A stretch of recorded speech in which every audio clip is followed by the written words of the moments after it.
আজকে সকালবেলা আমার সাথে একটা মজার ঘটনা ঘটে গেছে। এখন মজার বলবো নাকি আমাকে অপমান করা হয়েছে সেটা বলবো আমি বুঝতে পারতেছি না। যাক, গল্পটা তাহলে শুরু করি।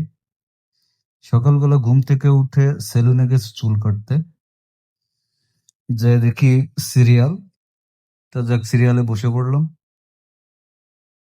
এখন পাশের বাড়ির থেকে একটা ভাই গেছে। পাশের বাড়ি বলতে গ্রামের পাশে, পাশাপাশি না, একটু দূরে। ভাই যে বসছে সিরিয়ালে, এরপরে বসে থাকতে থাকতে আমার সিরিয়ালটা যখন আসলো আমি বসলাম। বসে এখন সেলুনের লোক চুল কাটতেছে। কিছুক্ষণ কাটার পর হঠাৎ করে আমার ফোনটা বেজে উঠছে। ফোনটা বেজে ওঠার পরে আমি সেলুনের ভাইকে বলতেছি, ভাই আমার ফোনটা তো বাজছে, তা ফোনটা আমার কাছে দেন। এই কথা বললে সেলুনের লোকটা আমার দিকে তাকায় পড়ে রয়েছে।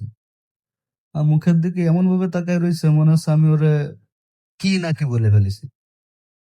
এরকম প্রায় আধা মিনিট ধরে বাজার পরে ফোনটা কেটে গেছে।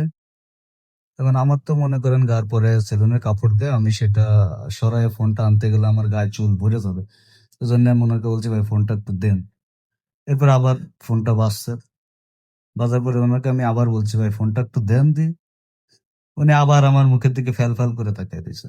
আমি বললাম, ভাই বিষয়টা কি কি হয়েছে তাই বলেন দি। এখন উনি না বলে হাসতেছে।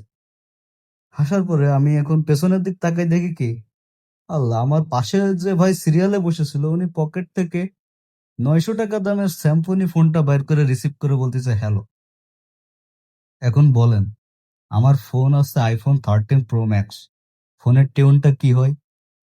এখন এই ফোনের টিউন যদি 900 টাকা স্যামসুনির ফোনে বাজে, তাহলে ভাই এখন আপনি বলেন আমাকে কি অপমান করা হয়েছে এখানে, নাকি আমার সাথে মজা করা হয়েছে?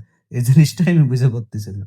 হায় রে বাঙালি, 900 টাকা স্যামসুনি ফোনে অ্যাপেলের টিউন, আর বাঁচি না।